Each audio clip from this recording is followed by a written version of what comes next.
All right, let's unpack this. You've undoubtedly seen it, scrolled past it, maybe even got sucked into the comments debating it. Druski's viral whiteface skit. Oh, yeah. It set off an absolute firestorm online. Totally. Calls for cancellation, just endless arguments, and, well, a really clear split in how people saw it.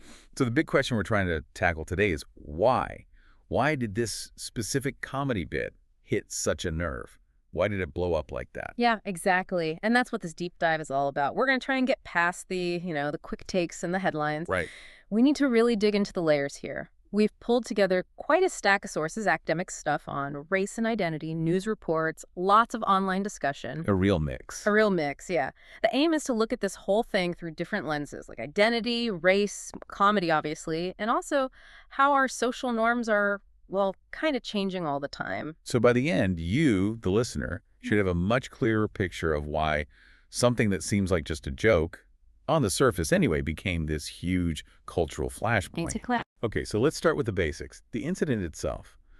Druski, who's huge online. Super popular comedian. He put out this skit playing what our sources mostly called a hillbilly redneck country guy. In a Ford F-150. Yeah, in the truck, doing this sort of stereotypical impression, like the sources said, mimicking a stereotypical white guy who would pull up to like a monster truck show or a NASCAR race. And the look was key, wasn't it? The makeup. Definitely. It was described as pale skin in contrast to overly burnt red suntan skin. Yeah. Really exaggerated, a caricature. Yeah, a very specific, deliberate image. And the reactions, they weren't just fast. They were completely split, polarized, really showed the divides we have now. For sure. On one side, you had serious backlash. Yeah. Like immediate and strong. We found tons of comments like that. One Twitter user put it really bluntly. So after this stunt, blackface is okay now. He needs to be canceled for this. This is absolutely awful. Wow. So directly linking it to blackface. Directly. And that comment, and others like it, brought up all the historical pain tied to blackface. The argument was basically that any racial caricature like this is wrong. Doesn't matter who's doing it or who it's aimed at. But then the other side. Completely the opposite reaction. Like, a lot of people found it hilarious, just straight up funny. Our sources picked up on that widespread amusement too. People just saw it as satire. There was even that story, that anecdote about the random guy out of some random college football game. Oh yeah, the one who looked kind of like the character Druski was playing. Exactly. And he apparently didn't find it offensive at all. He was just like, it's comedy, saw it as a joke, maybe even poking fun at his own group, but without any, malice. Right, and that really gets to the heart of it, doesn't it? Was it malicious? Was it intended to harm?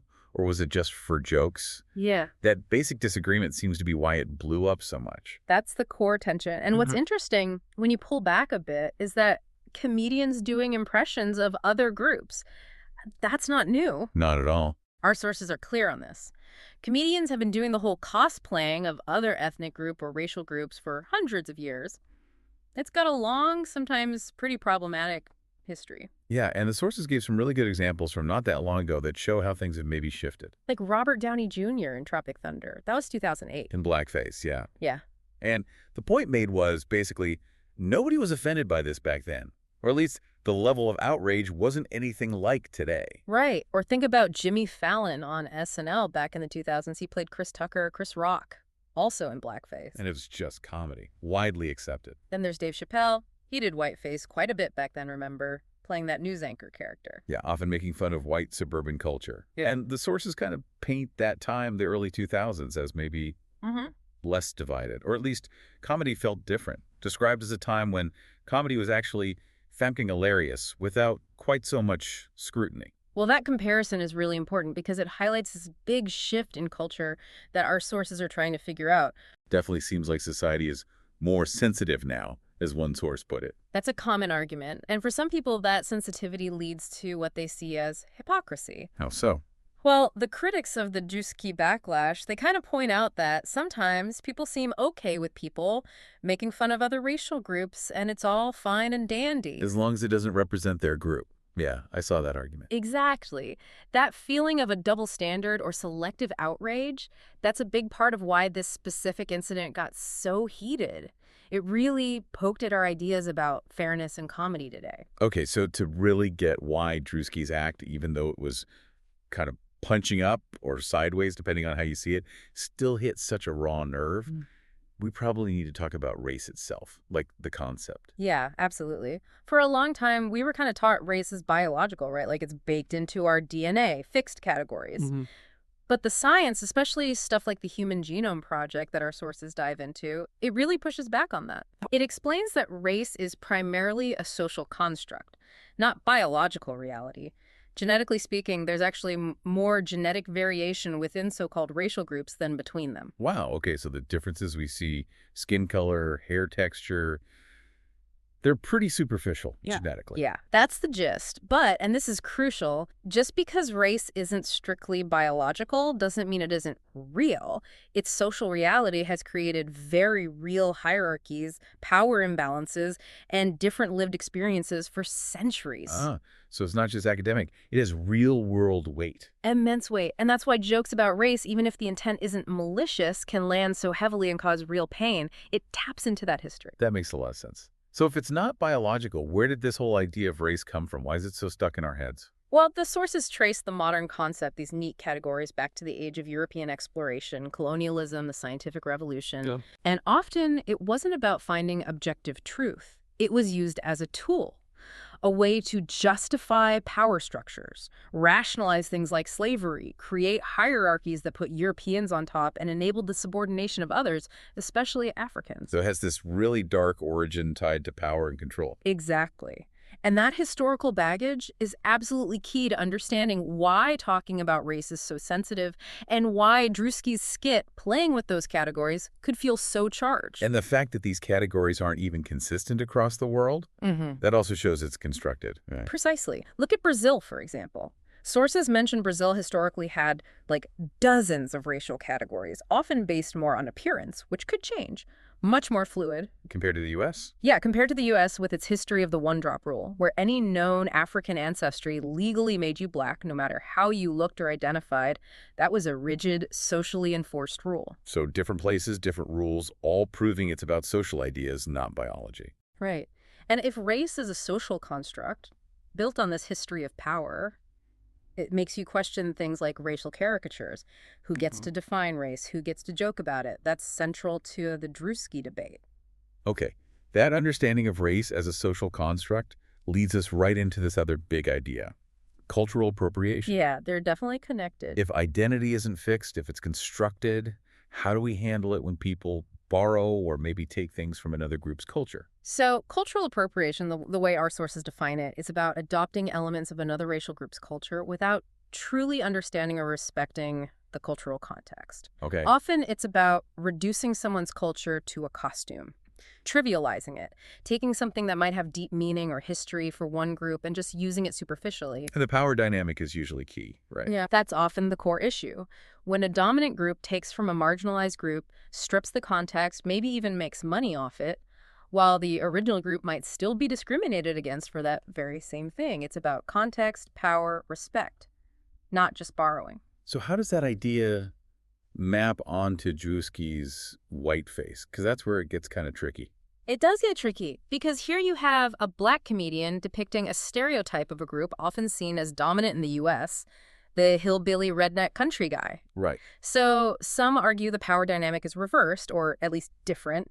It's not a dominant group taking from a marginalized one. Therefore, maybe it's not appropriation in the classic sense. Right. But for others, the act of putting on a racial caricature itself feels problematic. It can still be seen as trivializing an identity, even if it's a dominant identity.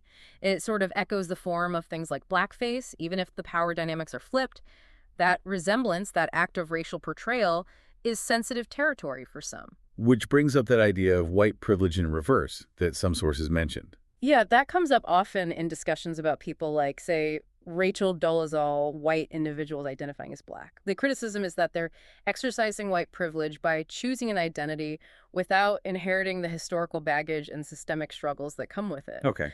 Now, Druski's situation is different. It's comedy, it's caricature by a black man. But the sensitivity around portraying race, around potentially trivializing any identity, is still there.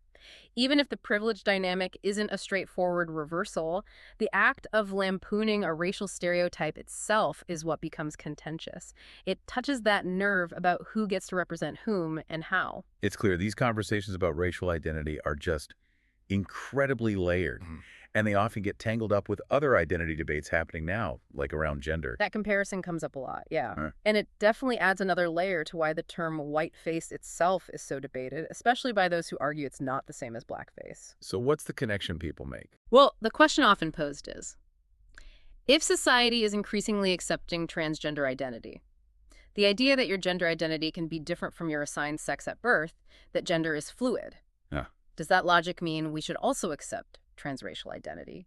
If you can choose your gender, why not your race? But there's a strong pushback against that equivalence, right? A very strong one, yeah. Our sources really emphasize a key difference. Racial oppression is intergenerational. Meaning it's passed down. Exactly. It's tied to this deep, shared history of injustice, systemic discrimination, economic disadvantages built up over generations.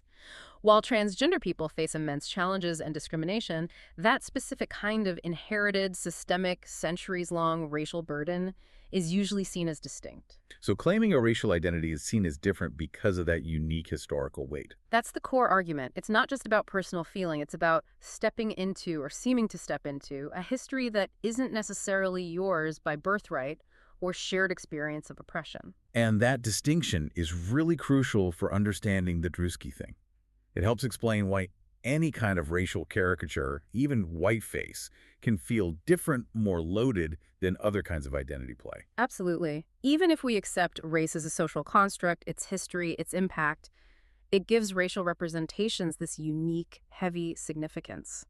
So when you put it all together, the Druski incident really does feel like a sort of perfect storm. Yeah, a microcosm, really, for all these bigger, super complex debates we're having. About identity, race as a social construct, cultural appropriation, power, comedy. It shows there are just no easy answers. These things are incredibly complex, as the sources keep saying. And looking at the skit through all these different lenses shows exactly why it was so controversial. It hits so many different nerves at once. And these aren't just online arguments, right? These debates have real consequences. Totally. They have real-world implications for how we understand history, how we address inequality, and how we build more just and inclusive society.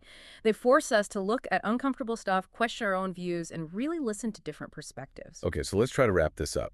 Our deep dive suggests Druski's whiteface skit became a flashpoint because it sits right at the messy intersection of all these big issues. Identity, race, history, power, comedy. Right. Yeah. It wasn't just about one joke. It was about how all those things tangle together in our current moment. Forcing us, maybe, to think again about humor and harm. Definitely. Which leaves us with something to chew on, maybe a final provocative thought for you, the listener. Okay. In a world where identity feels increasingly fluid, people are defining themselves in new ways. But at the same time, history and social context still carry so much weight. What does it actually mean to engage impartially with humor that makes fun of racial or cultural stereotypes? Doesn't matter who's telling the joke or who the joke is about.